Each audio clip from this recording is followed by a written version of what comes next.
Hello, and welcome back to It's a Very Exciting Time, a podcast by a UFO nerd and its tolerant friend. My name is Scott, and I've been fascinated by the phenomenon my whole life. And my name is Chuck. I'm an aerospace nerd and a tolerant friend. We started this podcast because since 2017, there have been shocking revelations, from news of secret Pentagon programs to confirmed Navy videos of astonishing craft. In a nutshell, now that the government has admitted that UFOs are real, Or at least that the videos were authentic. it raises a natural question. If UFOs are real, what else? Suddenly, some of these other parts of the phenomenon that seemed unlikely are pulled into the realm of the possible.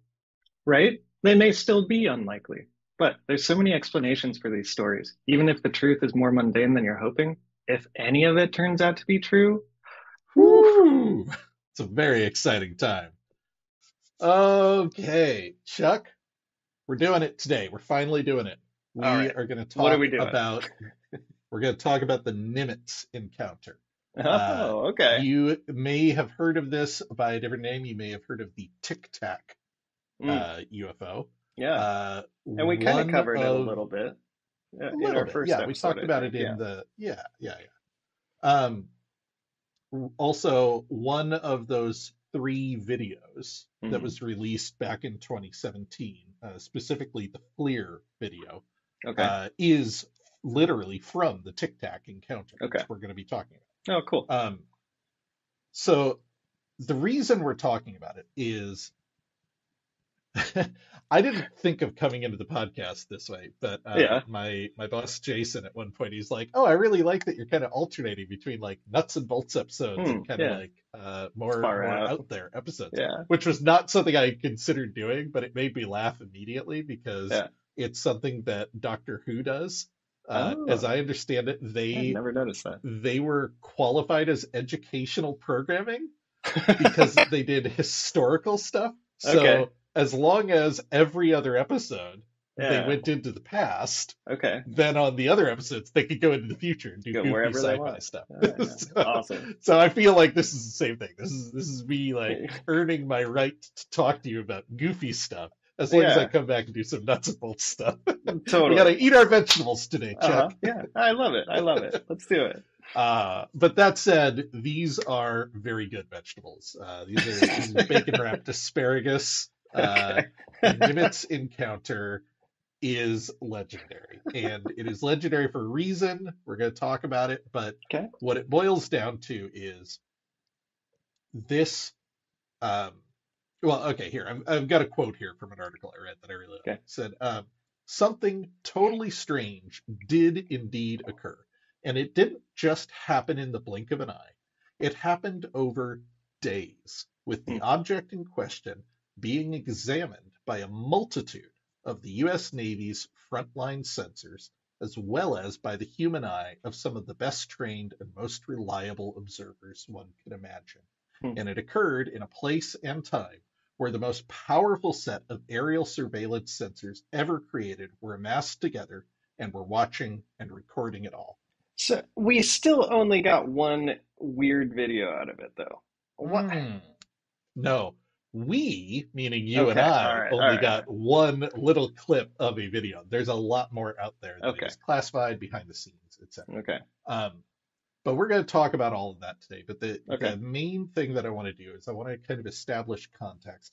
Okay. My understanding is the Nimitz encounter was so well documented and so clear and unequivocal Yeah. that it kind of marked a sea change. Like Yeah. nobody who was looking at it could really deny something anomalous Something is happened. happening here. Where Yeah. before it was very easy to be like, okay, whatever, Yeah. Bob, you saw something up in your jet. Were you Right. drinking? Like Yeah. it was very easy to be dismissive of it. At this Yeah. point, no, like this happened. Something Like, weird yeah. is going Okay. on. Yeah. And one of the things we will find out as we go over it is I've talked to you before about Lou Elizondo from the Hmm. ATIP program, talking about the five observables. Yeah. So he said there are these five things that we look for in UAP encounters Okay. that kind of highlight capabilities that we don't expect anything of this Earth to be able to Yeah, demonstrate. so it sort of And like if they have separates like fluffy Mhm. reports from like, okay, no, this one's really Totally, weird. Okay. yeah, and especially, if something has one of them, fine. If it has two of them, hey, pretty good. If you've got one that has three or four or five of these qualifiers, Hmm. you're really dealing with something absurd here. Yeah. So, yeah, we're going to talk about that. So before Okay. we get into it, what do you know about the Nimitz encounter, Chuck? I mean, I saw the FLIR thing or the video of the Hmm. tic-tac Hmm. back when we were doing this on the first episode, but um, and I heard that quote. Like that is a really interesting, compelling quote. Hmm. But that's I mean, honestly, that's kind of it. Mostly, I've been like kind of wondering, like, how did we only get one thing out of it? But also, how did that one thing like come Hmm. out? Like, I feel like if I had a thumb drive, I'd try and sneak a lot more than just one. But like, I don't know, Yeah, whatever. that's a good question.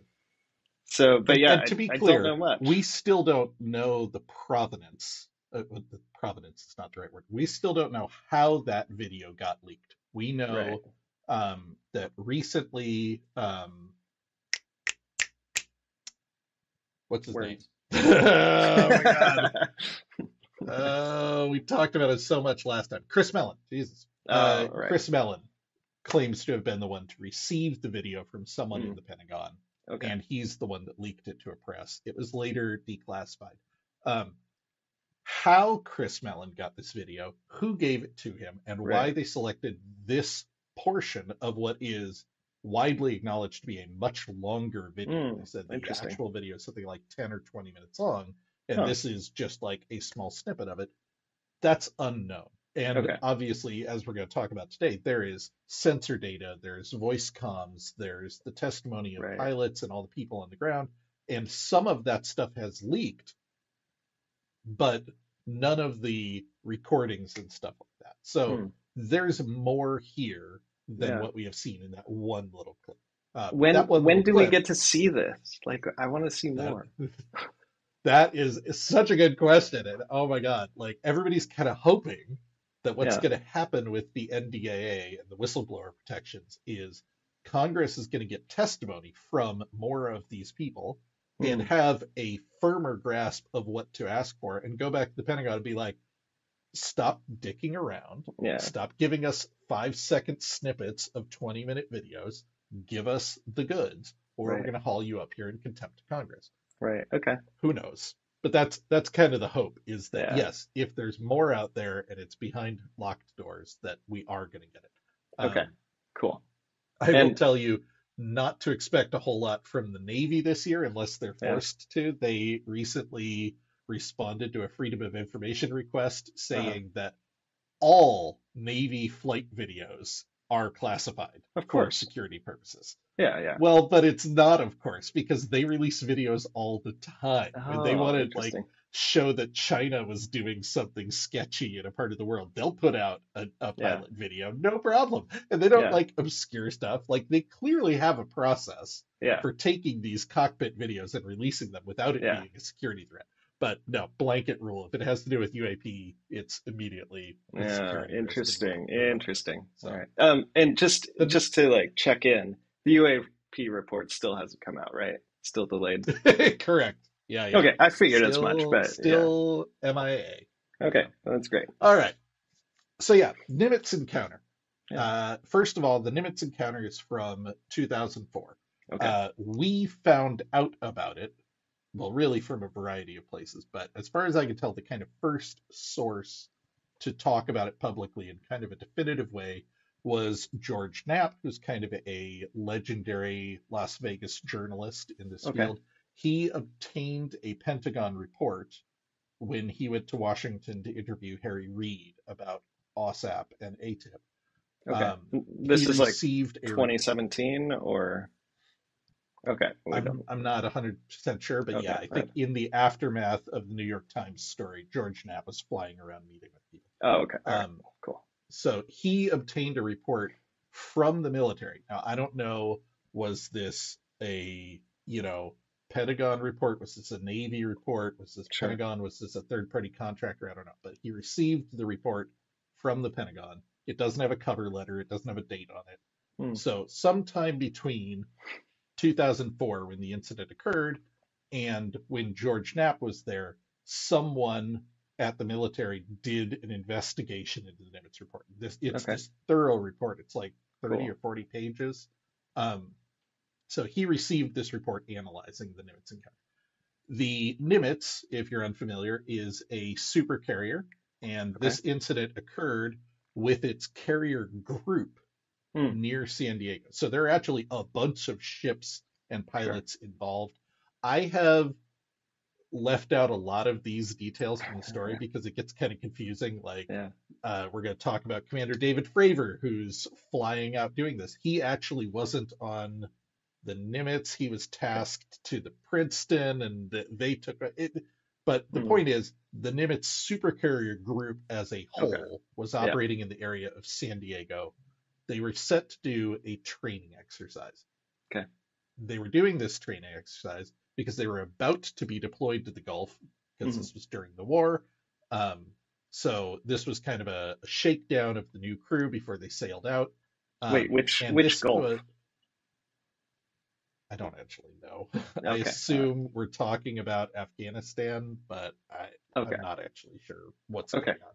But the point is, they were getting ready to be deployed, so they were running a training exercise. Okay. And they were running, if I understood him right, something called an 8X. I don't know what that means, but he said this is like a very high fidelity training exercise. Okay. The carrier group is defending itself from flights of jets that are coming in, carrying dummy weapons and stuff like that. There are no live munitions, but everything's run by the computers, and it's very, very accurate for training. Okay, cool. So yeah, that's kind of the context of like where they were, why they were there, and what they were doing. Something that's important to understand is the Nimitz group. This is the first time that an experimental integrated architecture called CEC, which stands for Cooperative Engagement Capability, was deployed. Okay. This is one of those things that, like, whenever I see people talk about it, they talk about it like it's this mystical thing. But as a computer programmer, I think you're going to kind of laugh because it's going to sound so obvious. You're like, wait, we're already doing that? It allows all of the sensors from all of the devices in the carrier group to be shared back to a computer, which can coordinate them. And at its most simple, a ship at a particular part of the group might not have line of sight to an object, meaning it might not have radar, meaning they can't really fire on it because they don't have a direct mapping of it. But now, as long as any device in the carrier group has radar tracking on it, sensor data on it, everyone else can use that to coordinate. And the computer can decide which ship is in the best position to fire on it and automatically set that up. So interesting. It sounds like really, really fancy, but I think basically it's just centralized coordination using computers. One interesting thing about all of that is that one of the things we learned with the PSAS rocket is that a lot of like wireless communication don't work at Mach, like, Mach 2. Interesting. Or like they just require really different things. Even GPS kind of doesn't work at different Mach levels. So you have to like account for that. And so there may be, so like, generally the architecture is like, well, obviously, but there's some like, there are some funny things in there with. Totally. And I'm not a sensor engineer. I'm not in the military, right? I am sure that the third-hand description I'm giving to you that I don't really understand is glossing over a lot of details. So many details, If anybody out there worked on the CEC and is like, you guys are getting it wrong, we see you, we hear you. It's very complicated. It just made me laugh a little bit because I was expecting like some sort of fancy holography or something the way they were talking about it. It's like, we just share sensor data.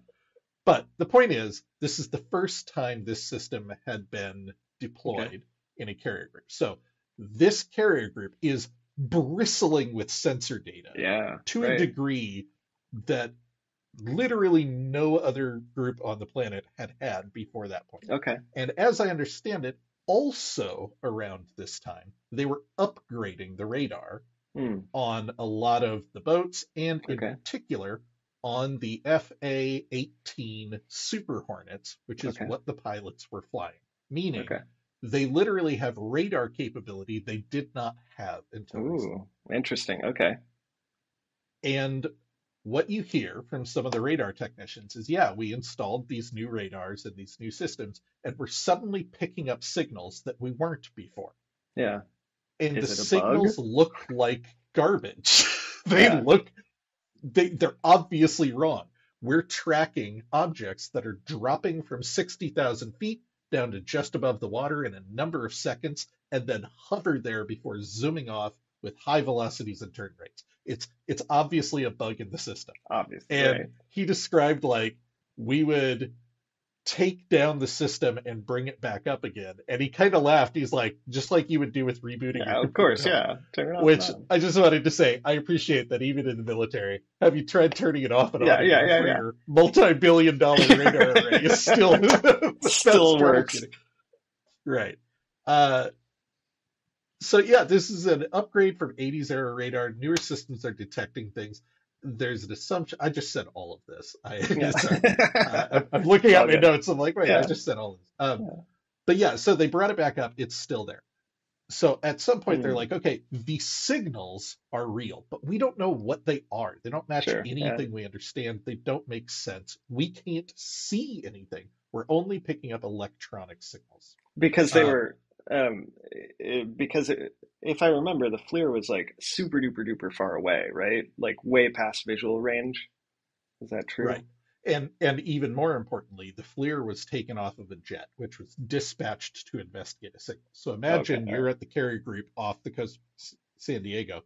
You're picking up signals out there. Yeah. You're So, not yeah. able to see it. Nothing is approaching you. There's no obvious threat, but it's weird. Yeah. There's So just a this went space on, dolphin out there. Okay. right? So this went on apparently for like a week, like Huh. 6 days. They're getting hundreds of tracks Yeah. over those days, sometimes 3 or 5 or 10 at a time. Hmm. And one of the guys being interviewed about it, they were like, could it all have been the same thing? He's like, maybe. I don't know. Sure. Maybe there are only 5 of them out there. But we got hundreds of pings and we have no way to distinguish them. Yeah. It could have been hundreds of individual objects. It could have been a Interesting. handful of objects constantly coming in and out. We don't Right. know. But we're tracking these things. They're dropping from 80,000 feet down to about 20,000 feet, hold stationary. And I want to be clear, they talked about these things as if they were stationary. But then they would also say they're doing 100 knots. The context that I picked up, and this is one of those points where I'm going to preface what I'm about to say. I'm not a military guy. I don't know anything about flying.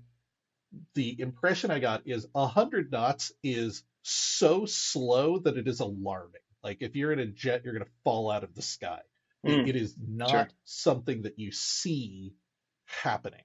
Yeah. So these things are dropping down and effectively just drifting with the breeze, it looks like. They are, for all intents and purposes, stationary. Right. And they'll be there for a long time, like much longer than you would expect. Some of the pilots mentioned that they would encounter these things in the morning, then come back because a modern jet can only be in the air for so long. Like jet fuel burns fast, Right. Yeah. and you would land. And 10, 12 hours later, you'd go up and the thing's still there.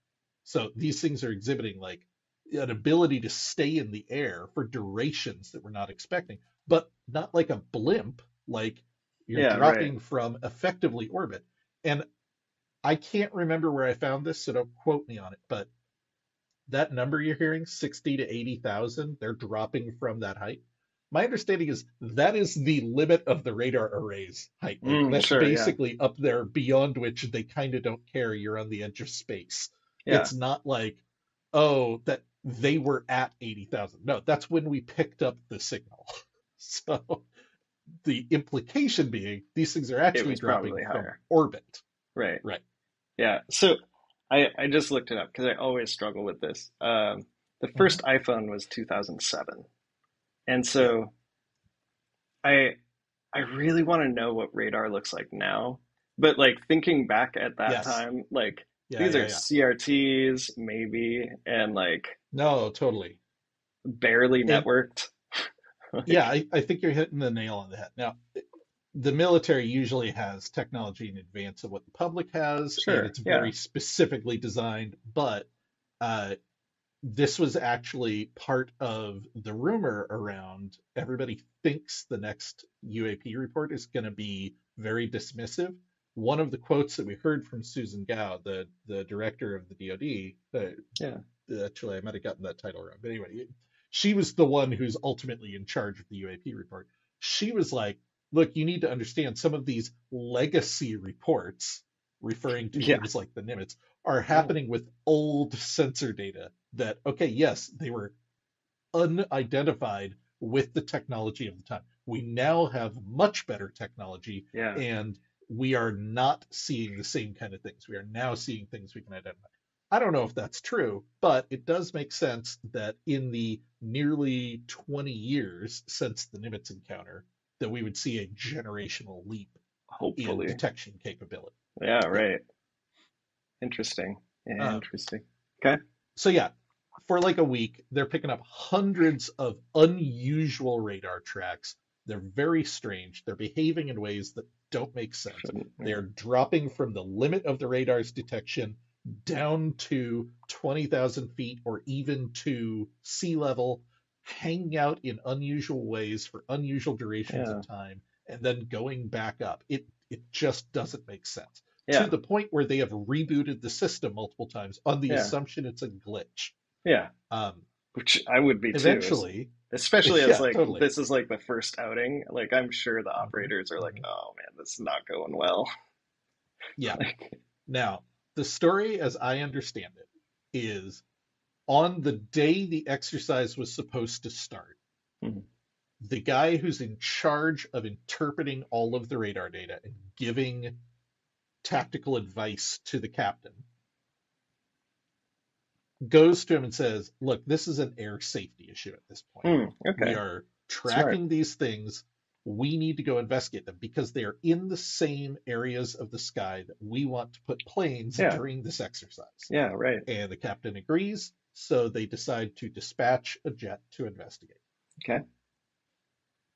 So we're about to talk about David Fravor and the guy who's actually flying the jet and sees the tic-tac. Before we get into Okay. that, any questions about the radar, the detection tracks, the kind of context? No, no, that this all makes sense.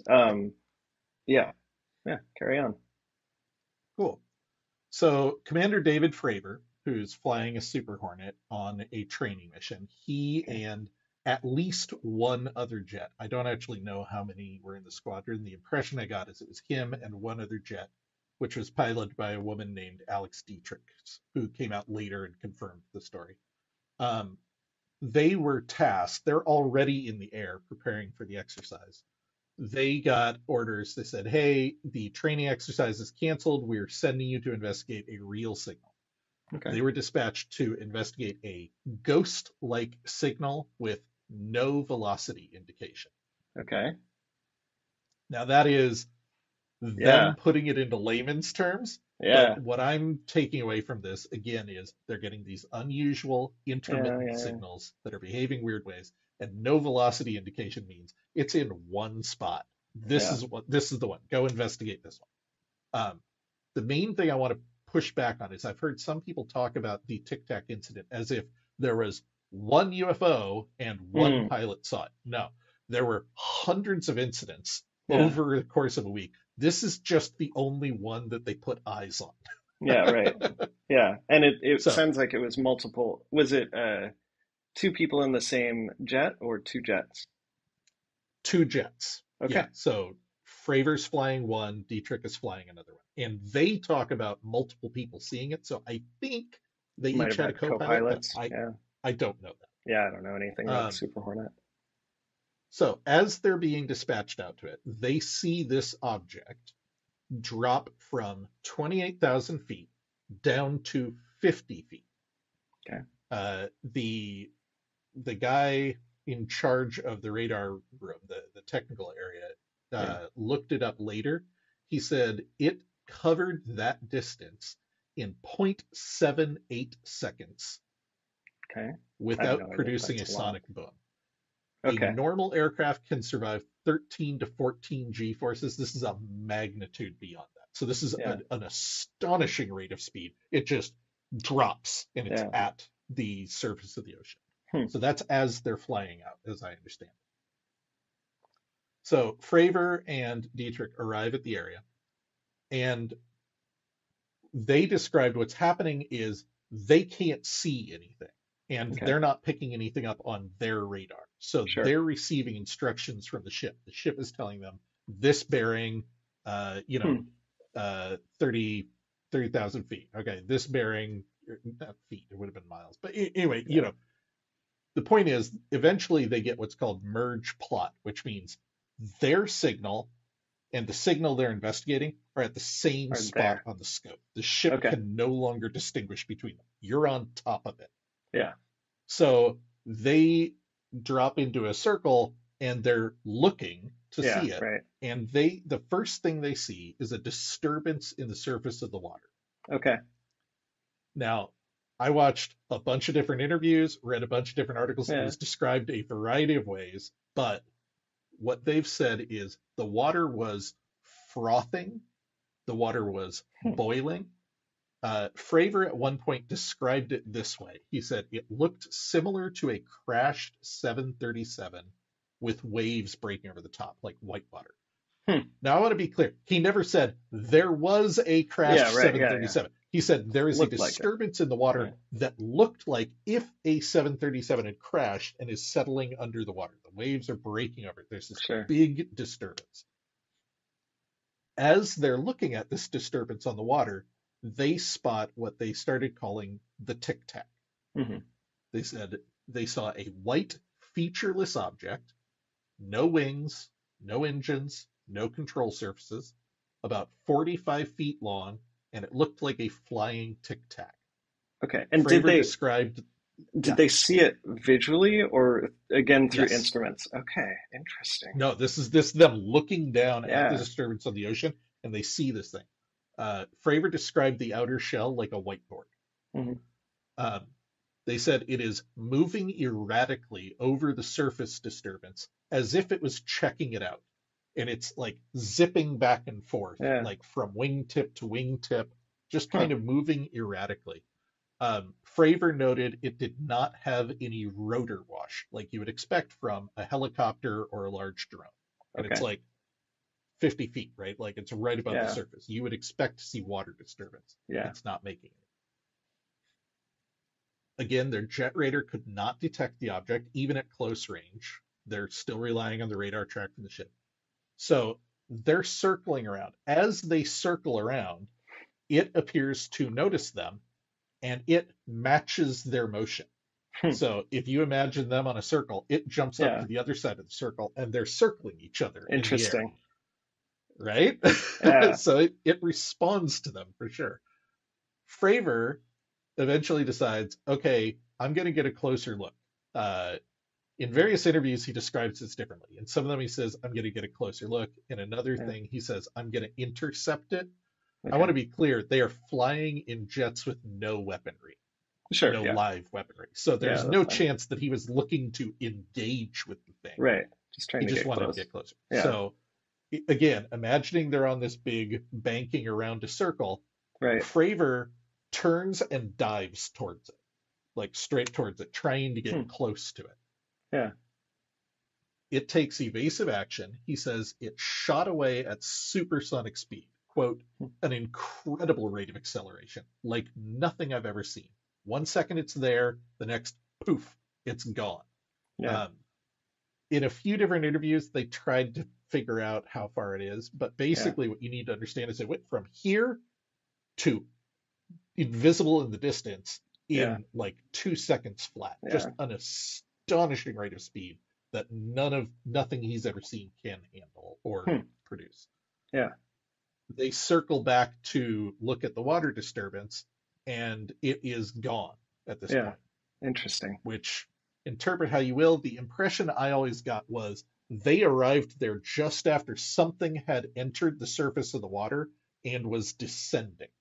Sure. So they saw it as it was like the waves breaking over the top. By the time they got back, it has descended enough that there's no longer a visible disturbance. Instead Although of I will be like, clear, that is me interpreting. The only yeah, thing they yeah, said is there was a disturbance, then there there wasn't. isn't anymore, which says like they could have been causing that disturbance too. Um, No, it was maybe. there when they arrived. Yeah. Oh, the tic-tac? Yeah, maybe. Yeah, I mean, yeah, it doesn't look like a rotor pattern, and it's much yeah. bigger than the tic-tac, but yeah, who Who knows? knows? Um, so this is the point. I've actually told you this story before, and I want to issue a clarification. So the disturbance is gone, the tic-tac is gone. So they go, okay, we're going to go back to our cap point. Cap point is Yeah. literally just a predetermined point where they rendezvous in the air. Remember, Okay. they're doing this exercise. Yeah. This is a spot where the jets kind of go and hang out while they're waiting for their orders. Okay. Um, they call the ship. They're like, hey, we lost the thing. Do you still have it on your scope? They say no. And then a second later, they say, you're not going to believe this. It's back at your cap point. I told you this story earlier, and I Hmm. said the thing that was amazing about that was how could it know the cap point? The cap is Right. randomly determined by the computer. I don't think that's right. I did hear Okay. that from someone, and unfortunately, I can't remember who, or I would have gone Yeah. back and tried to verify the source. But first of all, the cap points may be determined by computer, but for this particular training exercise, at least, they were reusing the same one Sure. all week. Okay. So So. if you're Okay. thinking, how could it have known where this is? If this Well. thing has been observing them, Yeah. it could have literally just watched. I know Yeah. these Right. jets tend to hang out over there. I'm going to go over there I'm to just gonna find it go then. over there and yeah. Okay. Right.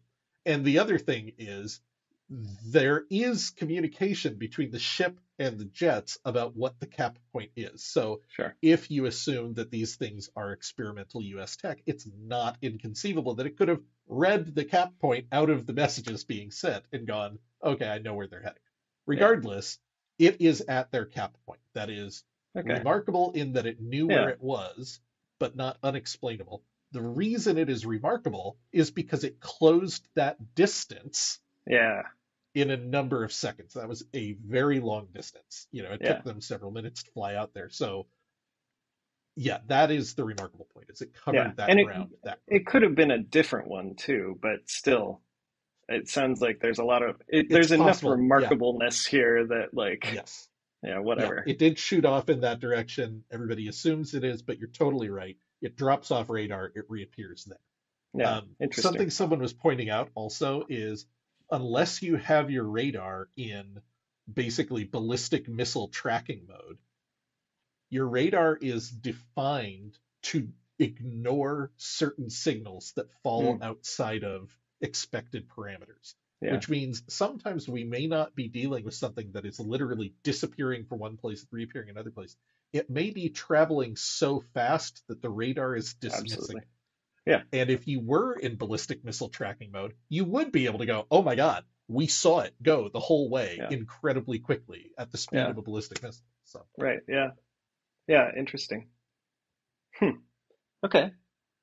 That's pretty cool. It's a good story. And yeah, so the whole time you're talking about this, I'm thinking like I had this thought that maybe it wasn't actually shaped like a tic tac, but rather like when you point a heat gun or like a FLIR at something, generally heat sources don't look like a exactly. thing. Yeah. They look Yeah, you like get a a little bit of kind of flaring. ball, Yeah. and Yeah. maybe this was just something like that where like the actual thing is Mhm. inside it, and and it's just really hot or really visual or I don't know, whatever.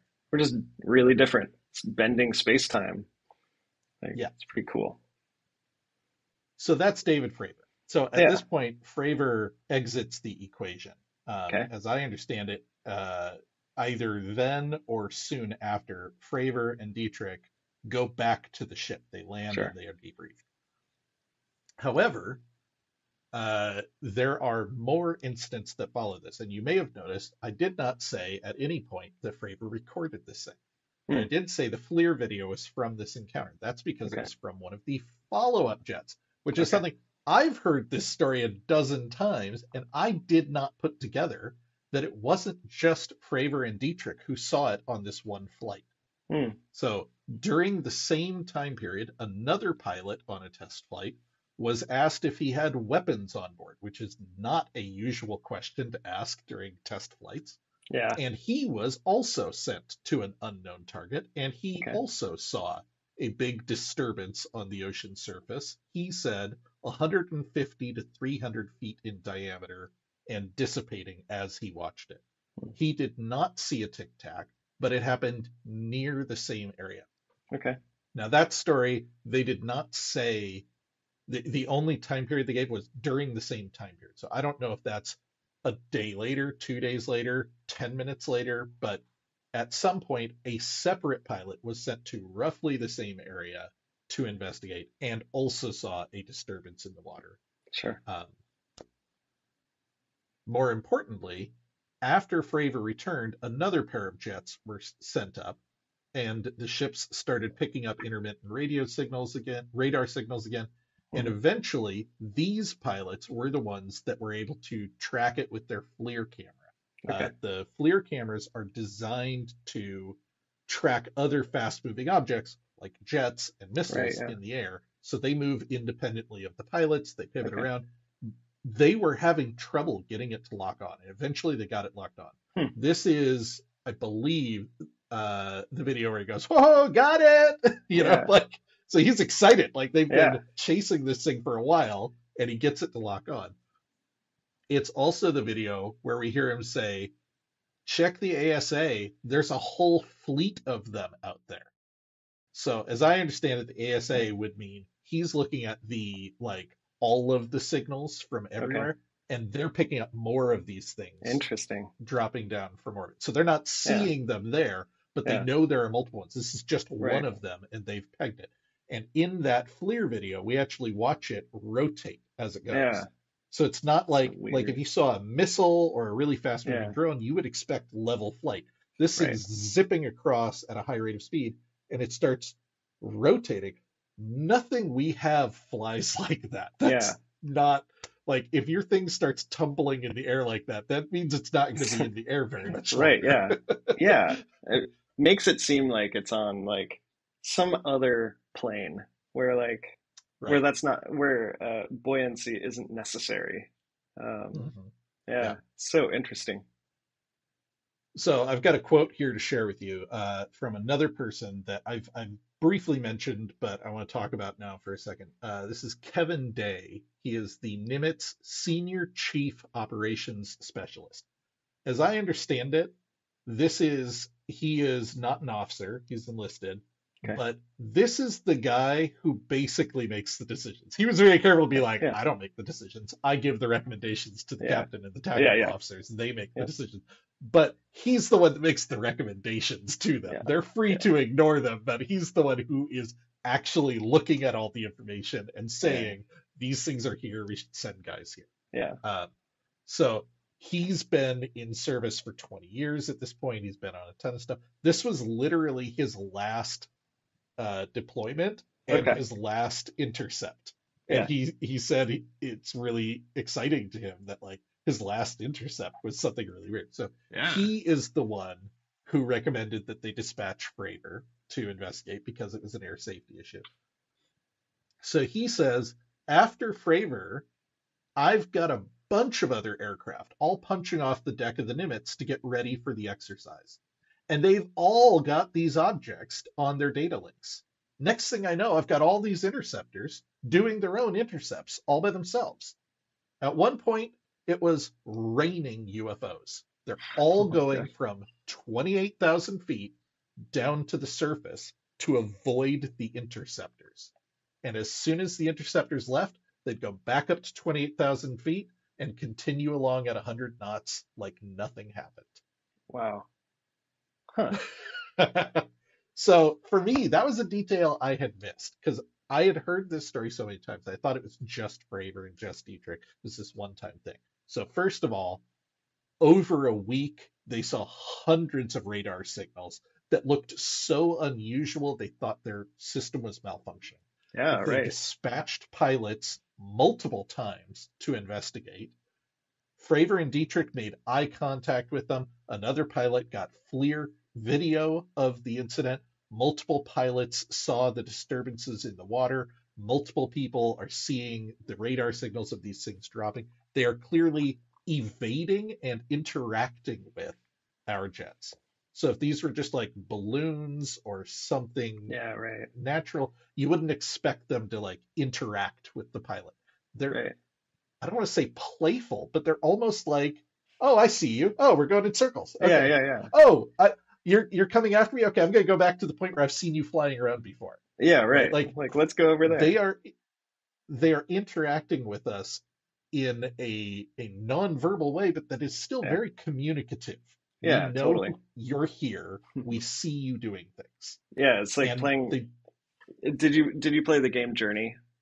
Um, you told me in about it. Yeah. yeah, in Journey you can't like speak, but you can make little sound like symbols to each other, and you have to do the same thing. Uh, It's like, all right, let's run around in a circle to get their attention, and like, uh. oh, it's fascinating.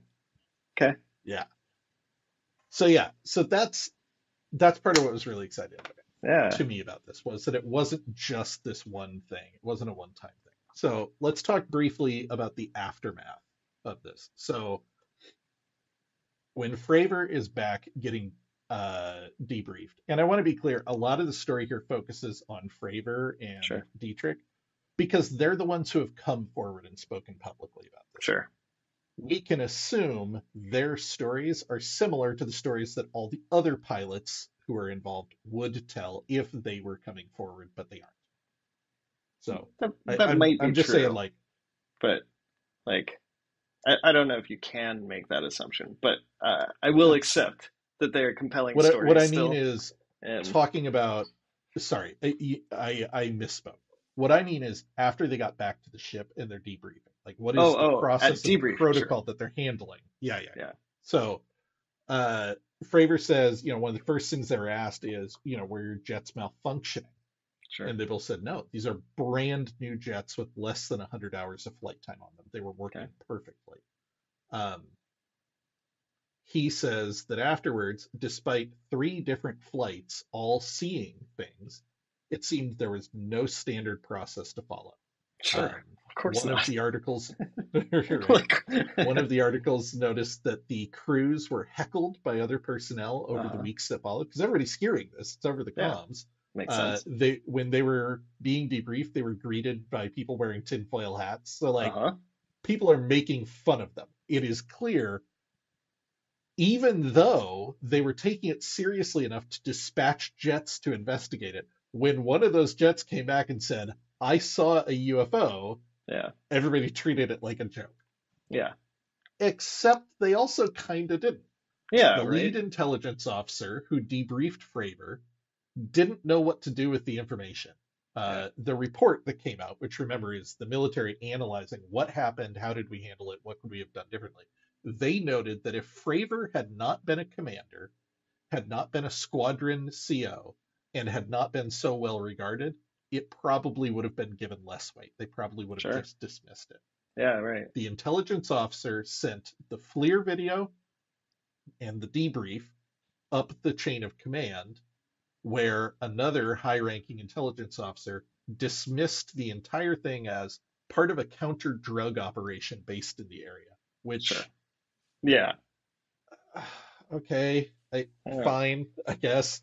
Yeah. Tell me what kind of counter drug operation involves this tic-tac, but fine, Right. whatever. Yeah.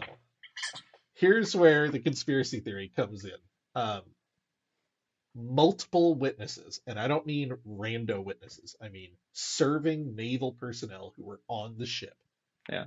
have stated that uniformed Air Force officers showed up and confiscated the hard drives with the CEC recordings, the radar data, and the voice comms from the sensor, Interesting. which is not only Weird. unusual, it's fucking unheard of. Yeah, right. This stuff Yeah. is meant to be in the records. You're meant to be able to coordinate. This is a fucking training exercise. They want to be able to go back and look at it. Right.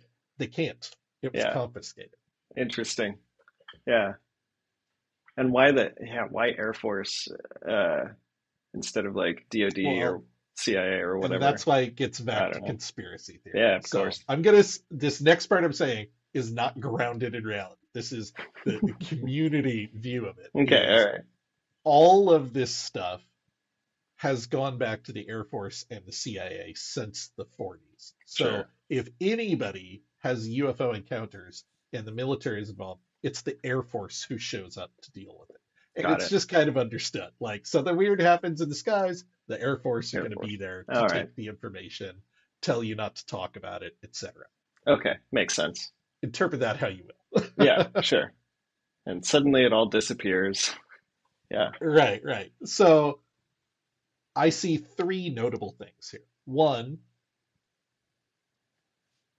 Air Force came and confiscated the hard drives. yeah, That can either mean cover up or it can mean the Air Force is the central repository and it just makes sure. sense all of that information funnels into the Air Force. But Yeah, regardless, the Navy didn't get to keep it. Two, the Navy at least had no standard processes or understandings of what to do sure. with anomalous aircraft and reports from credible witnesses and evidence of these things. Yeah, That has since changed. There was yeah. a big story in 2018 that the Navy had added standard procedures for debriefing pilots who encountered anomalous aircraft, Nice. what to do with it, who to report it to, where to Yeah, collect that info. yeah. I mean, that makes sense to Um, me. Like, yeah, totally. Um, and third, there was still very much a stigma, oh at yeah, least in the Navy, around the idea of anomalous aircraft and tinfoil hats, giggling about aliens, etc. Even with that, many witnesses from the Nimitz have come forward. I've mm, talked to you about sure. a number of them, and David Fravor and Kevin Day are pretty high-ranking people. These are not like, oh yeah, I was in the mailroom. Yeah, There are guys who are like, I was in the mailroom and I happened to see over the shoulder of my colleagues a longer clip of the FLIR video or something, yeah, and those guys are useful in that they add structure to the narrative that yes, this was happening and there was scuttlebutt on the ship, but yeah, being able to hear from high ranking people tells you a little bit more about how it was handled and how they took it, and that they were willing to come forward even given the stigma around this. yeah. Right. And they were interviewed by the New York Times. David Fravor went on the record in the New York Times. Alex Dietrich later came out and went on the record. Kevin Day later came out and went on the record. But all of them, in the wake of the New York Times story, were willing to come out and talk to the public about it. And what's interesting is they were able to do that because the response did not include non disclosure agreements. Nobody told Yeah. them don't talk about it Oh, good. because nobody knew what to do about it. So they are Yeah. legally able to, which cracks me Interesting. up, right?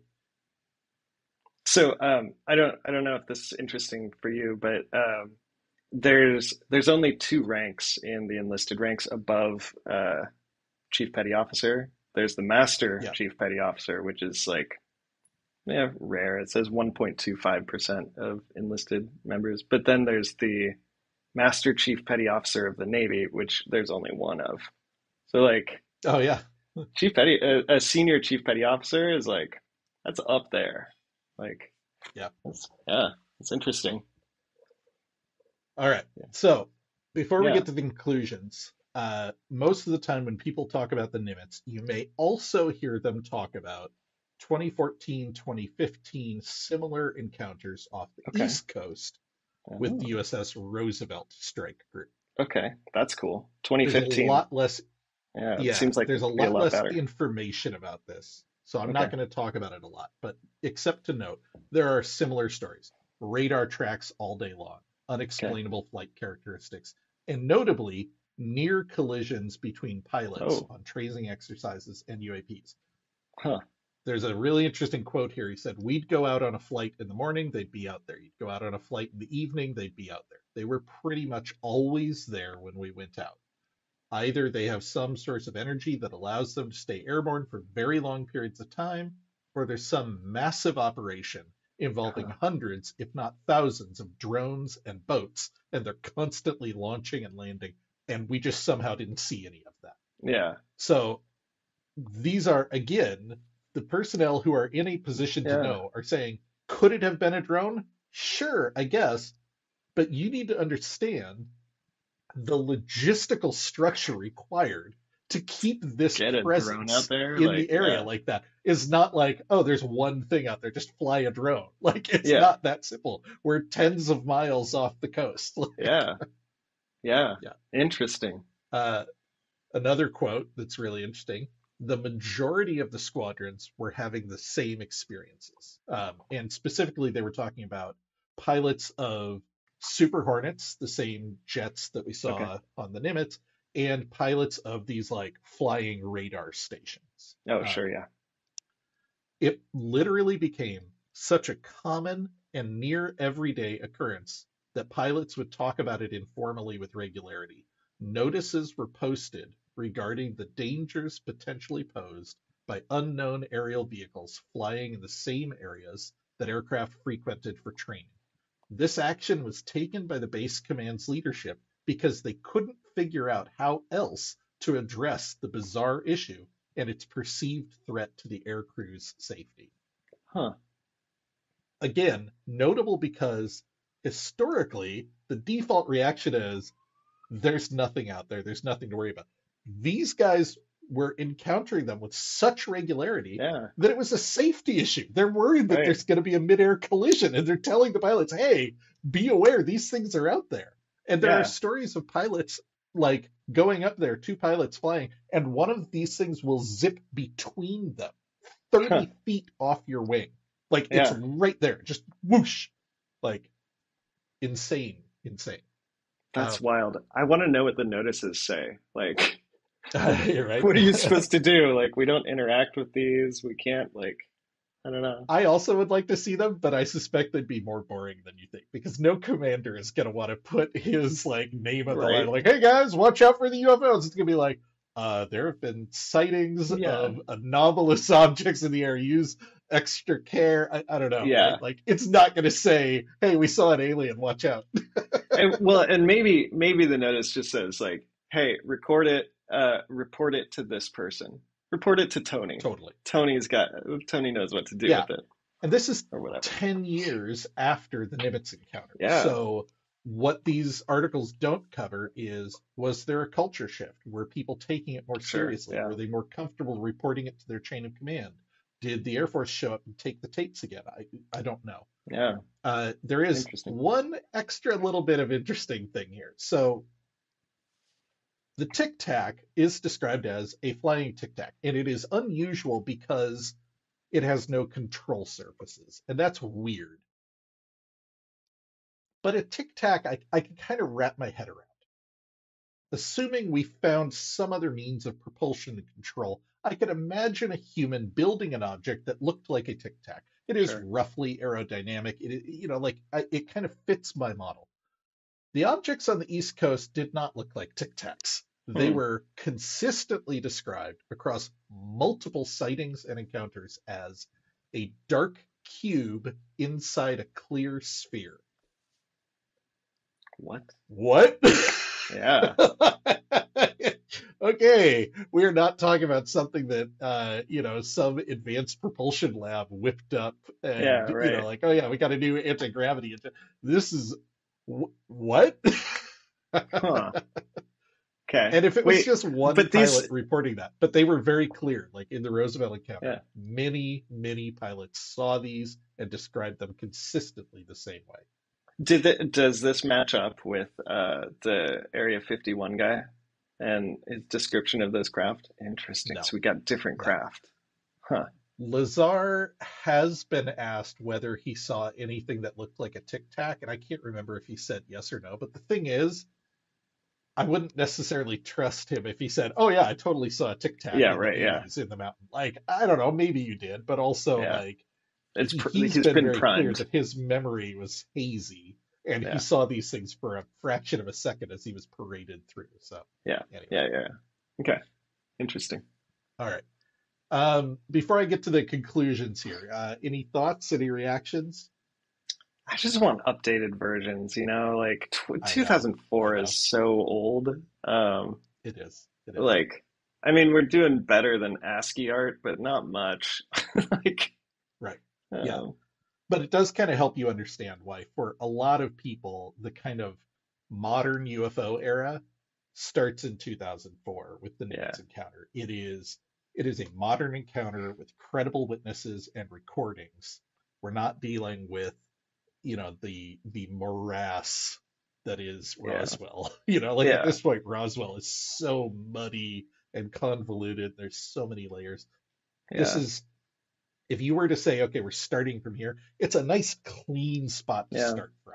yeah, Like, yeah, the radar capabilities are a little out of date now. We didn't have clear protocols in place, but it feels a lot more relatable. It feels a lot yeah, it more does. current, and you understand how these pilots would react to things, stuff like Right, that. yeah. And we actually have like sensor data, which I can Yeah, imagine that prior to this, like, yeah, we had sensors, but we didn't store them. Like, uh, right. I was looking it up, 2004, we were like barely skirting into, or like, we were starting to roll out Wi-Fi B at that point. It's Hmm. like, Yeah, so I can imagine the military had stuff around then, but it's like, right. well, Well, that's case not in point, super the Air mature. Force showed up in personal to confiscate the Right, hard drives yeah, as yeah. opposed to just like Like, taking it off the server and deleting right. it. Exactly, exactly. So it makes sense. This is kind of the beginning, and like I would love to hear more about 2015 Mhm. interactions, and I can For imagine them sure. being like higher fidelity and or just different. I don't know. That's cool. Yeah. Okay. So conclusions here. Yeah. Remember, I said this whole thing started with the military report where they investigated this.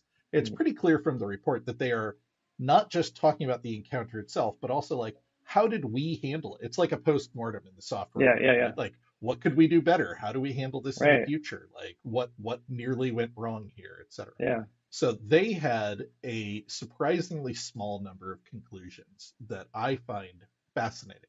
Okay.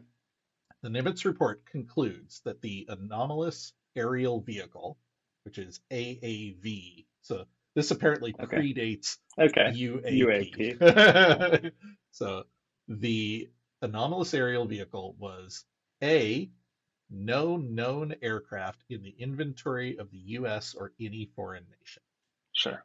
Now, of course, that doesn't include things like black ops, but like this report was specifically commissioned for the military, and they said this isn't us and it's Yeah. not anybody else. Yeah. That's That's I yeah. think that That's a thing. carries a lot of weight for me. Yeah. Yeah. Two, the AAV exhibited low observability at multiple radar bands, Hmm. rendering US radar capability ineffective. You can Yeah. imagine that ruffling some Yeah. feathers. Yeah. Right. Yeah. Yeah. Interesting. C, the AAV exhibited advanced aerodynamic performance with no visible control surfaces or means to generate lift. Now, we've talked about that Yeah. enough at this point that it almost doesn't feel Yeah.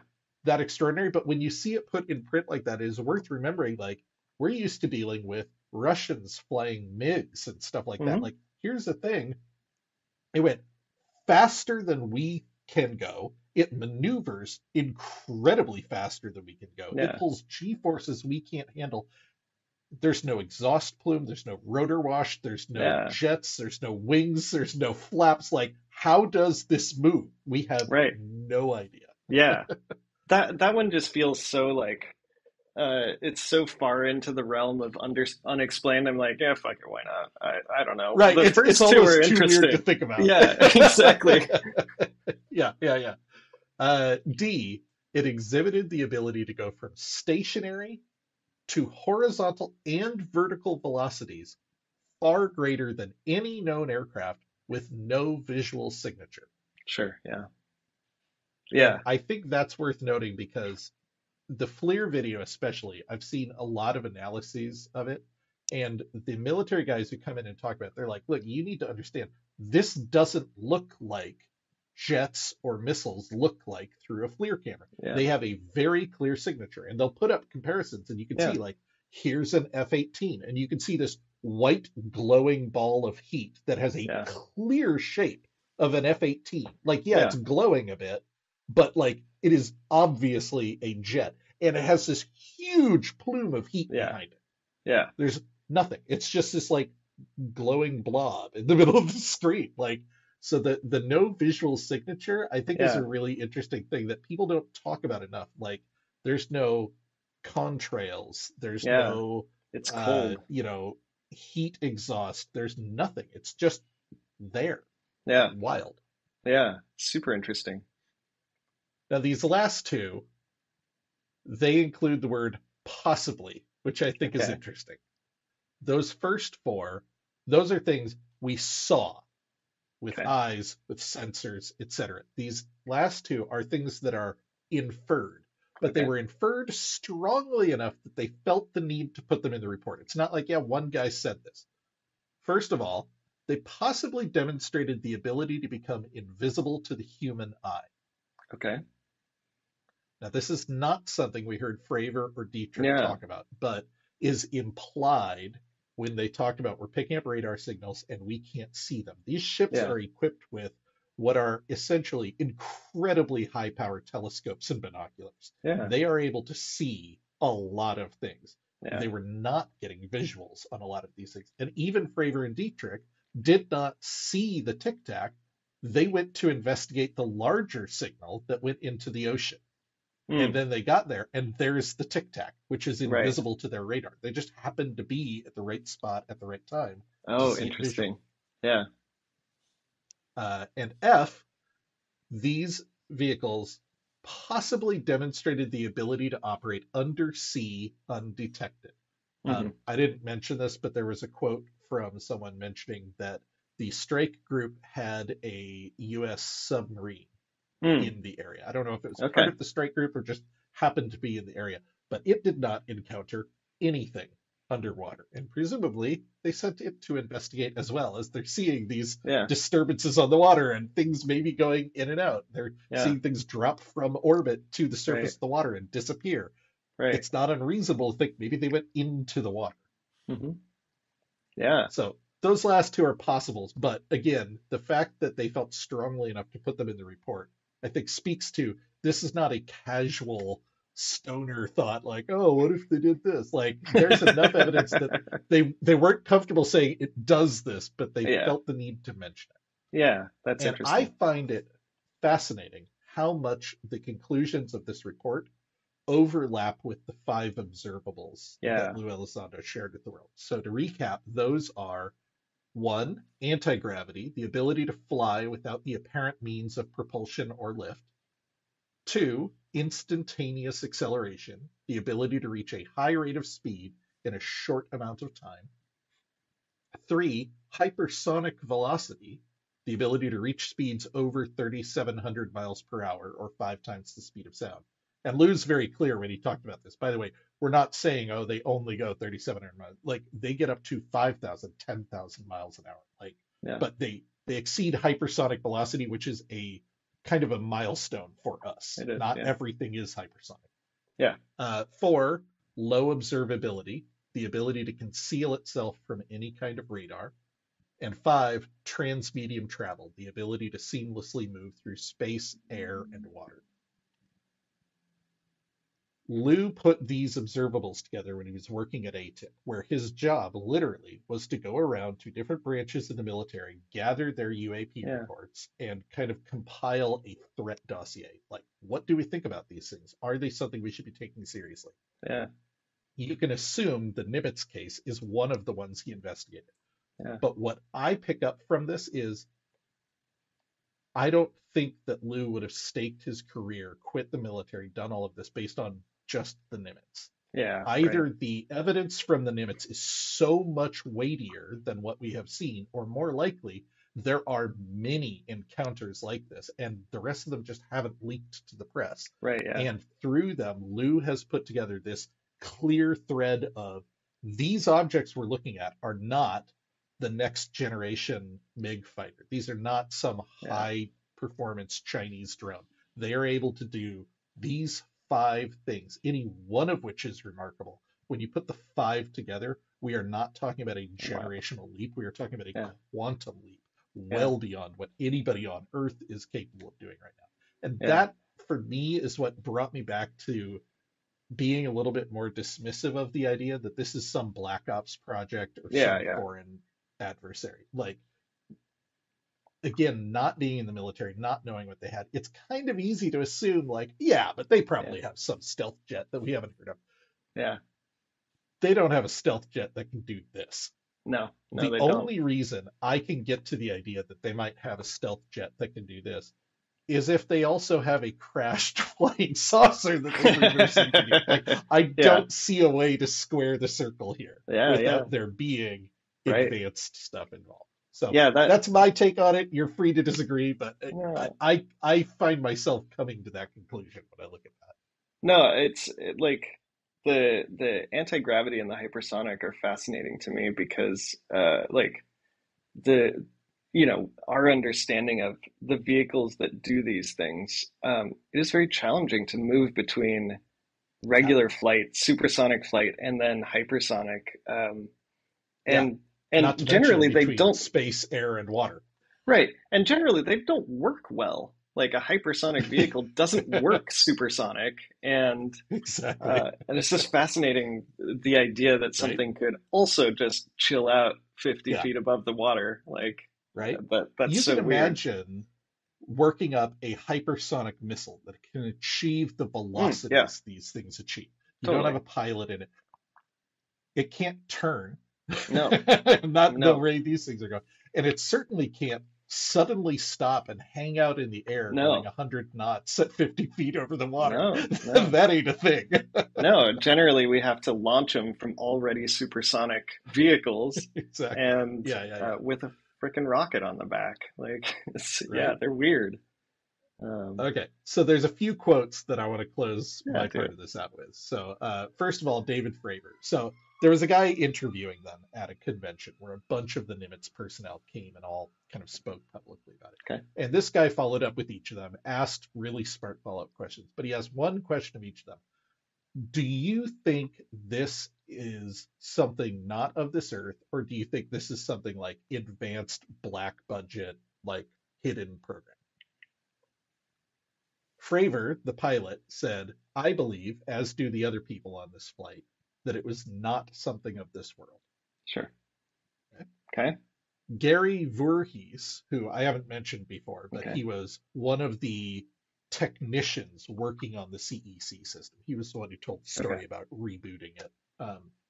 He said, I would say there's only a 30% chance this is a US developed vehicle. And if it Hmm. was something reverse engineered. And the only reason Hmm. he found that plausible is he said, if so, it was there being tested against the best detection capabilities on the planet at the time. Sure. Yeah. When you factor in this was the first deployment of the CEC system Yeah. in the Nimitz strike group, right before it's being deployed to the Gulf, and it's right off the coast, you're not supposed to run ops against your own people. But if you But had if you were going to, a really yeah. fancy reverse engineered stealth craft and you wanted to test it against the US military's capabilities, this would be the way to do it. So It'd be a good time. he said, Yeah. I only think there's a Interesting. 30% chance, but he thought that because if you were going to test it, this is the place to test it. Yeah. Interesting. And then Kevin Day, who spoke about before, he said, I'm not going to speculate. He said, what I want people to know, and what I think most of us want to know when we're coming out here, is this really happened. The objects were real, and it's some kind of technology I didn't know existed. Hmm. These things were non-Newtonian. They were aware of us. They reacted to us.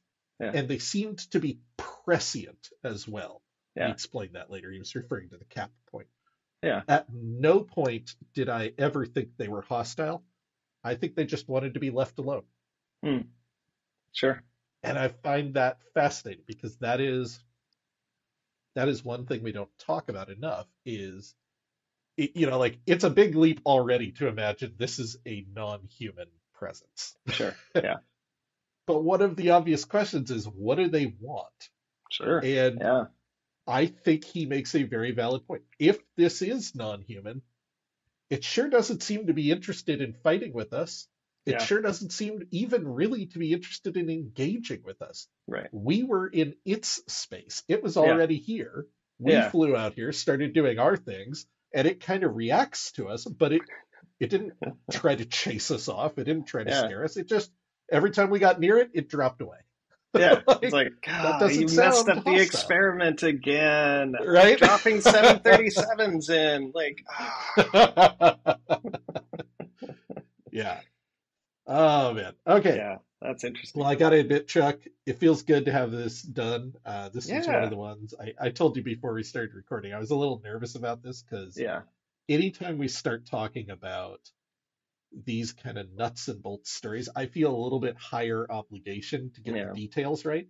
And Yeah. I'm not a military person. I'm not an Yeah. aerospace person. I'm not a Yeah. radar technician. I don't know what the hell I'm talking about. Yeah. I'm reading a ton of articles and listening to interviews, and I'm taking these people at their word. But to go back to that quote at the very beginning, like this occurred in a place and time where the most powerful set of aerial surveillance sensors ever created were amassed, and it was observed also by the human eye of some of the best trained and most reliable observers you can imagine. Yeah. That's really Yeah. compelling. And you Yeah. made an excellent point early on. The only thing you and I have seen is a short clip of what we are told is a Yeah. longer video. But the testimony of these people tells us there's recordings of voice comms out there. There's Yeah. recordings of radar tracks. There's the CIC data. There's all of their testimony at the debriefing. Yeah. These people are not, you know, rednecks out in the woods who saw something when they were drunk one night. These are Yeah. people who are qualified and trained to operate the most dangerous equipment on the planet. Yeah. If Right. they're telling us they're seeing this stuff, I think we got to They take that they might seriously. well be seeing some stuff. Right. Yeah. Right? Yeah. Interesting. Ah, just opens it up, man. It Like, really does, doesn't it? Yeah. So I hope you understand now why, like in a couple of the episodes, you pushed back a little bit on yeah. the idea of these naval encounters. You're like, well, whatever. Like, but I hope this kind of cements it, Yeah. why people talk about the Nimitz encounter in particular Yeah. and these kind of naval encounters more broadly as being having a lot of weight to them. I Yeah. give them a Right. lot of credence. It's really hard to debunk or dismiss this. That's why it makes me laugh that they're like, "Oh yeah, it was an anti-drug Yeah. operation." Right. Like, Like, sure it was. okay, that happened to be occurring 10 miles off the coast of San Diego Yeah. during an active naval exercise. Right. Yeah. Sure. Suspicious. I'm sure the FAA was cool with that. Like, whatever. Yeah. Yeah. Yeah. No, this makes sense. And so let's see. We found out about this 11 years after. So I look forward to, what is it, 2036 when we find out about the Roosevelt. Yeah, probably. Uh, I mean, but this gets back to something I've oh talked wait, it'd be about before. 26, Like 2026. Oh, we only got 3 years. Oh, this is gonna be great. the the reason that I want to do this podcast is because it feels like the pace of all of this stuff is picking Yeah. up. And Yeah. this is the kind of thing I'm talking about. Like when this story broke, like it was jaw-dropping Yeah. because we did not have anything of this caliber before. Right. And finding out that the military is sitting on other encounters like this, Yeah. and we're finding out about them slowly as these personnel retire and no Yeah. longer have Right. any fucks to give. Yeah. Right. Like, wait, hang on. We should look Right? at this. Yeah. Yeah, I can So see why yeah, Congress would like be a little pissed. I don't, yeah, and just speaking personally, like I don't know what these things are. Yeah, of Like course. do I hope they're alien? Of course. But like for me, mostly it just gets back to again, the whole thing of this show is before the idea of UFOs, the question was, are they real? Right. And I hope this gets you to the point that I'm at where that's no longer a question. Hmm. There's something out there and up there. What it is an open question. Who's flying it is an open question. But in the 80s and the 90s, it was an open question whether there was anything in the first place. And the Right. common attitude was very dismissive. We're now at a spot where, no, you can't really say there's nothing up there or it's swamp gas. Like, there's something up there and it's being Right. observed by the most powerful sensors and best trained witnesses on the planet. What We is now it? have to shift the conversation to what is it? Why is it here? What And does it that's want? really Yeah. exciting to me because, wow, like, no matter what the answer to that question is, that's a big That's a deal, big question. Yeah. Yeah, that's right? interesting. You're right. Totally. Yeah. It's a very exciting time, It's a Chuck. very exciting time. Woo! All right, everyone. Thanks for joining us on It's a Very Exciting Time. And Chuck, as always, my wife thanks you for listening to me talk about UFOs so she doesn't have to.